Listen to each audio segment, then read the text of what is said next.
Africans, listen to me like Africans, and non-Africans, listen to me with an open heart. These are the words of Fela Aníkúọlá Kútì of blessed memory. And these words are still very much valid. To all African people, make sure you spread this message, because the understanding of this video you're about to watch is the key to the solution of all your problems, to the solution to all your miseries, subjugation, exploitation, intimidation, harassment, racial discrimination. I must tell you that the experience of an average black man is relatively the same, cutting across the entire universe. They treat and subject African people, black people as they call it, men and women of color, as though they want nothing.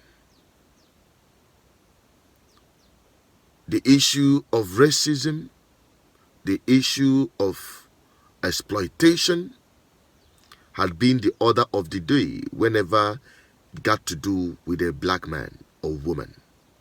It didn't start today. But before I go further into the message I want to bring to you, I want you to listen attentively to this very narrative with respect to the issue of COVID-19, vaccination, and the rest of them. I'll be right back. Consider the fortune of the person who, in effect, invented vaccination, introduced vaccination to America in 1721. That has to be the biggest fortune in the history of medicine, right? The pharmaceutical industry has produced many gigantic fortunes in this country, notably the fortune created by Robert Wood Johnson and his brothers in 1885 when they started the Johnson & Johnson Company, which has produced many products that have saved lives and led to the creation of the Robert Wood Johnson Foundation, which has done many good deeds. And that fortune has provided for generation upon generation of some members of the class that used to be known as the idle rich.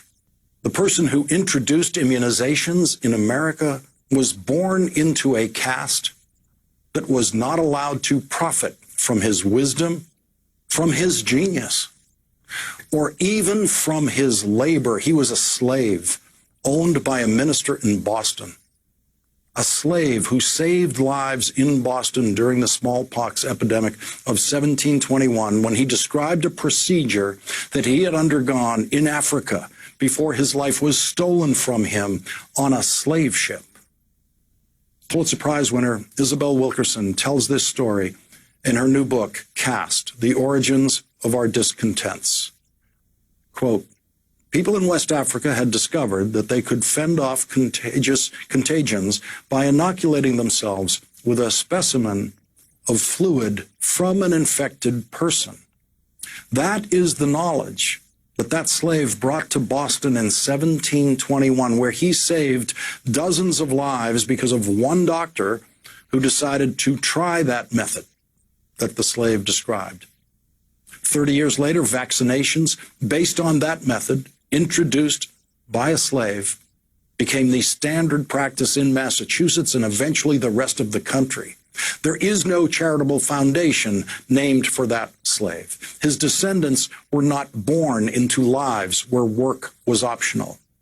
The life-saving gift he gave us did not even earn him his freedom.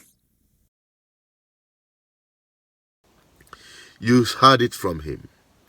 This is an explicit expression of what a black man or woman have been experiencing.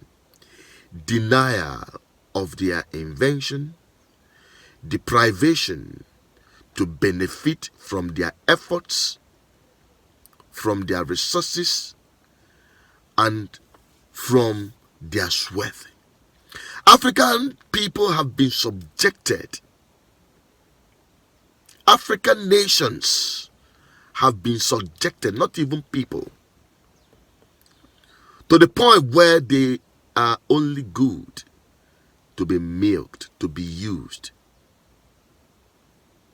And that is the truth. And we have wailed, we have cried, we have lamented enough. We owe it as a duty to our generation and that of the generations that are yet unborn to reverse this trend. Nobody would do it for us. We got to do it ourselves. That is why on this platform I always say we Africans must fix Africa. And it begins with leadership. The leadership of African countries are the worst ever. They are not patriotic to their people. I understand what happened. The balkanization of African territories. They call it Berlin Conference of 1884 to 1885. Where they smashed African boundaries and pitched divide and rule among us. That is why I always say that we have to dismantle the boundaries of colonization if African people must experience true freedom. And we must respect each other and our values. We must return back to African civilization. That is the hope of humanity. You know, this COVID-19 madness by Western dominating countries and supremacist global economy and the rest of them, the new world order. Let me tell you, it is not a conspiracy theory. It is a fact we are all seeing. The way the world is going, very good. We are all embrace and enjoy technological advancement and innovation, scientific discovery. All of that are wonderful. I appreciate it. But the way the world is going, the world is drifting away from natural living, an inhabitant of this earth. Humanity is disconnecting itself from nature. The only hope is Africa. Today, everything, even down to what we eat, is manufactured, is artificial. Africa is the last hope. We have to come back to Africa. We have to fix Africa. We have to maintain African civilization. If there is none, we start it again. Going back to agriculture, going back to nature, going back to our roots. We have our own civilization before colonization.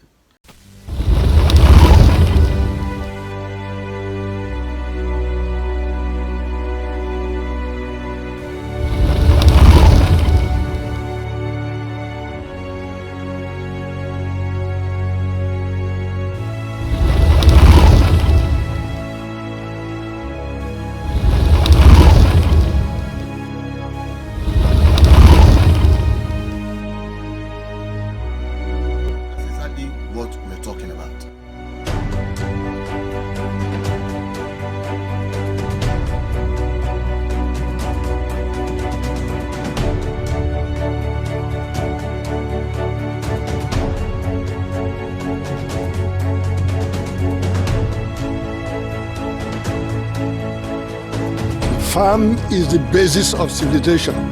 It's the basis of food. It's the basis of security. And then I like you, I'm happy. I say, oh, in Arachoni, Ugre Megane, our my happy Allah needed ever. The Fulani there were Agiko. So I know I'm going back. Wokula wine, oh my kind. He may import tomato from anywhere. He may import onion from anywhere. He may import cassava from anywhere. He may import yam from anywhere. We can produce all we need and export to the world. So we go with the dream of Ali Development Foundation. That's where we want to start We moved away from all the theoretical things. So we have a problem but now is the time to march forward practically. Beginning with the most pressing problem of our people, which is food security. Food security. It's a shame that apple get shinugunabia, a shame that tomato get shinugunabia, a shame that yam get shinugunabia. It is a shame. That will not happen. We believe in the next 1 year, ADF will move the Igbo nation, will cut food importation by 50%. Within 2 years, there will be nobody importing food in our land. That is our dream. We just want to start with this miniature base here. With this miniature base here, before long, it will envelop Ali Bonile. All right. Chile, that is our dream. Okay.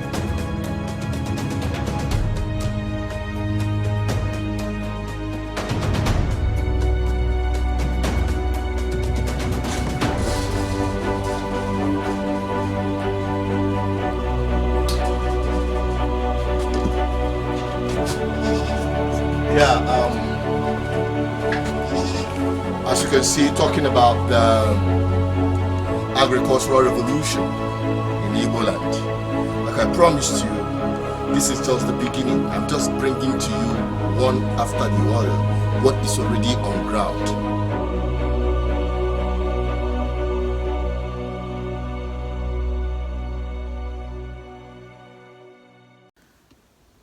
All I want African people to do, take this message out there.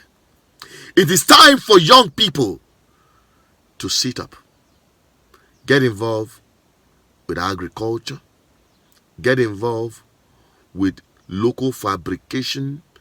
Let Africans start producing what they need. Stop exporting your economy to China and to the rest of the world. It is bad enough they have taken our resources. It is time for us to match break and stop it once and for all. This is the message I am persuaded to bring to you. I'm a Pan-Africanist. I'm an Igbo man and a Biafran. And this message is for the entire African race and nations. Thank you for watching. Like, subscribe, share this video. Let everyone get to see it. Drop your comment. Let me have your opinion. And I'm signing out. But not without telling you to subscribe, like, and share. Stay safe.